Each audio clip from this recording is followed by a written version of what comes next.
Boa noite, pessoal. Falamos na última aula sobre, vocês se lembram que nós falamos sobre a sociedade empresarial, né? Falamos sociedade anônima, falamos das limitadas, falamos das empresas. Até pedi para que vocês tentassem fazer um contrato social, delimitando as cotas ou as ações, né? Delimitando o tipo de sociedade, fazendo tudo de conformidade para que a gente pudesse dar o fictício registro, ou seja, o nascimento da nossa pessoa jurídica. Se nós falamos da sociedade, do jeito que ela nasceu, nós registramos, agora ela já existe, ela já possui CNPJ, ela já é uma sociedade limitada, uma sociedade anônima, uma EIRELI. Agora nós vamos estudar como é que a gente faz para acabar com essa sociedade, tá? Quais são as formas de modificação nessas estruturas sociais já formadas, já compostas. Vocês podem acompanhar aí pela apostila, a primeira que eu pus foi a transformação. O que é a transformação? A transformação é quando você muda uma sociedade de um tipo para outro. Ou seja, você tem uma limitada, você transforma essa limitada em uma sociedade anônima. Ou você tem uma sociedade anônima e você transforma ela numa EIRELI. E assim sucessivamente, do jeito que for interessante. Pode ser que você tenha uma empresa, você está indo bem lá com uma limitada, de repente seu sócio resolve sair, só que você quer continuar o negócio, você quer continuar com a empresa funcionando, está dando certo, você tem a necessidade, a possibilidade de continuar o seu negócio transformando essa limitada numa EIRELI. Como é que você faz isso? É sempre através de um adendo, uma correção, uma modificação no contrato social que você faz e registra na junta comercial, tá? A transformação da sociedade, ela, via de regra, sempre é possível de uma para outra, de outra para uma, adequando-se aos novos estabelecimentos da nova sociedade que vai ser transformada. A outra sociedade é a fusão. O que é a outra transformação? Desculpa. O que é a fusão? A fusão é quando uma ou mais sociedades se unem, formando uma terceira sociedade. Imaginem que A mais B se unem, se fundem, é uma fusão entre elas e se transformam o quê? Transformam a sociedade C, tá? Acaba a A e a B e surge através da fusão a sociedade C. Isso aconteceu, por exemplo, entre a Brahma e a Antártica, que se transformaram no que? Na Ambev, tá? Isso é uma outra forma, é a fusão. Do mesmo jeito da transformação, tudo depende do quê? Do registro do contrato social na junta e, nesse caso, do nascimento de uma nova empresa, certo? A terceira possibilidade de transformação é a incorporação. O que é incorporação?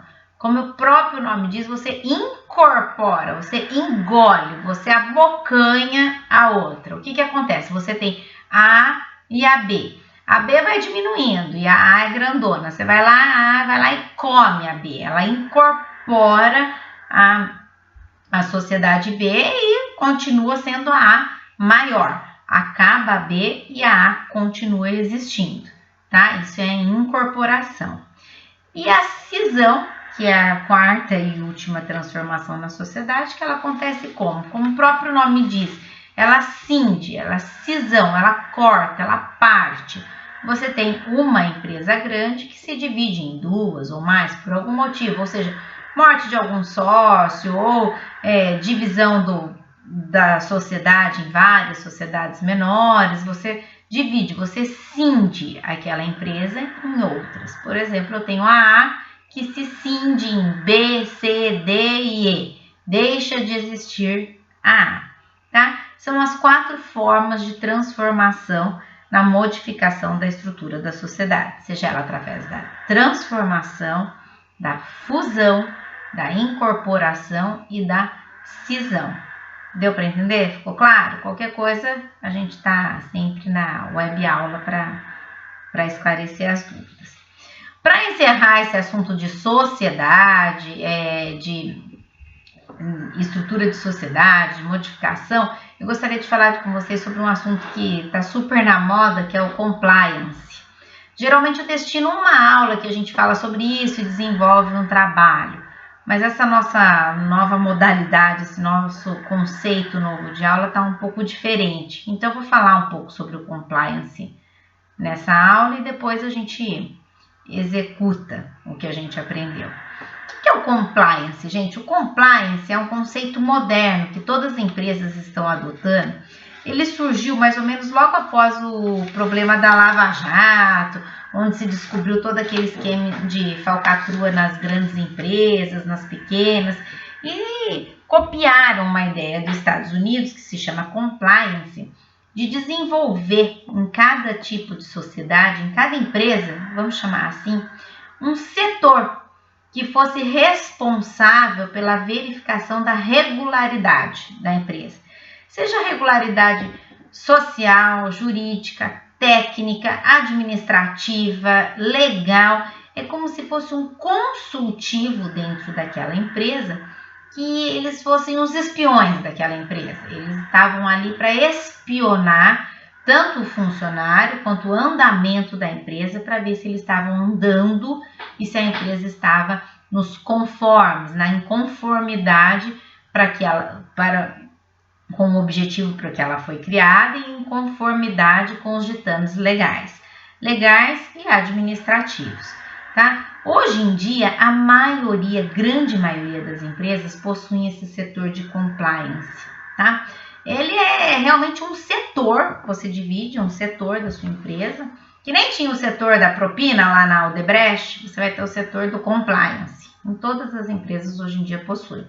E é lá que você tem os funcionários que são, vamos chamá-los, não são chamados assim, obviamente, mas para que vocês tenham uma visão dessa função, eles são os inspetores, eles investigam, eles observam se todos os funcionários estão agindo em conformidade para com a empresa e com a lei, e se a empresa está desenvolvendo o trabalho dela nos trâmites legais e administrativos para que atinja a finalidade para que ela foi criada, tá? E não haja desvio, evita o desvio, né, da própria empresa e evita que essa empresa seja penalizada eventualmente juridicamente.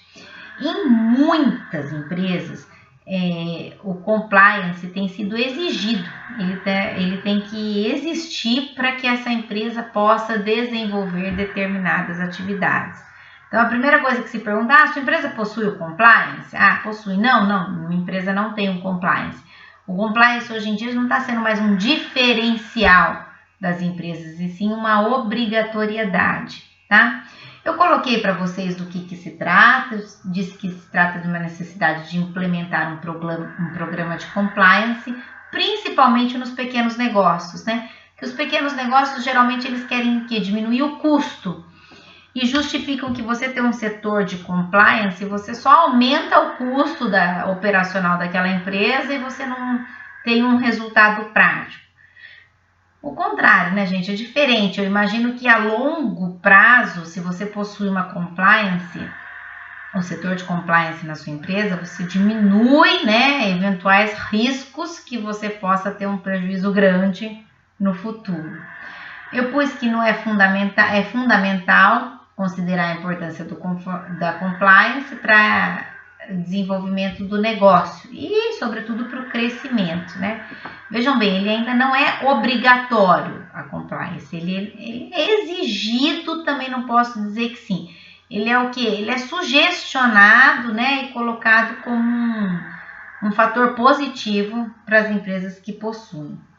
Eu pus que o compliance ainda é muito desconhecido, né? Ele vem do verbo to comply, que significa o quê? Está em conformidade, está em acordo, é a cópia do que manda, está igualzinho com o que manda a lei e os ditames para que aquela empresa foi criada, tá? Ele é super importante, é importantíssimo na lei de pequena empresa, né? Não sei se vocês sabem que até tem uma lei de 2013, que é a lei anticorrupção, que ela exige o compliance em algumas determinadas empresas. Por quê? Porque a partir do momento em que você tem o setor de compliance, além de você investigar tudo que tem na empresa é muito mais fácil para qualquer órgão investigativo posteriormente verificar se teve alguma fraude ou se ali tem algum esquema de corrupção que atua naquela empresa, até para fora, né? Em um âmbito maior, não só na empresa em si. O compliance ele é importante para atuação exterior também. Tá? Eu dei uma ideia como que você mantém a ética, vocês podem ler no meu, eu já postei esse meu texto falando sobre o compliance, falando que torna mais fácil você desenvolver, descobrir e penalizar os atos ilícitos naquela empresa, né? O que torna mais fácil que a empresa não seja vítima de um esquema de corrupção. Deem uma lida nesse texto que eu pus para vocês, veja como vocês conseguiriam implementar um compliance numa empresa e o que vocês acham da existência desse órgão, né, dentro do estabelecimento empresarial, que é o nosso cerne da questão, tá? Eu considero de extrema importância, é um assunto atual, novo, que eu tenho certeza que vocês vão se deparar no exercício da profissão, tá bom? Na próxima segunda-feira a gente estará junto, né? Tô na web aula para esclarecimento de dúvidas, ok? Obrigada, boa noite.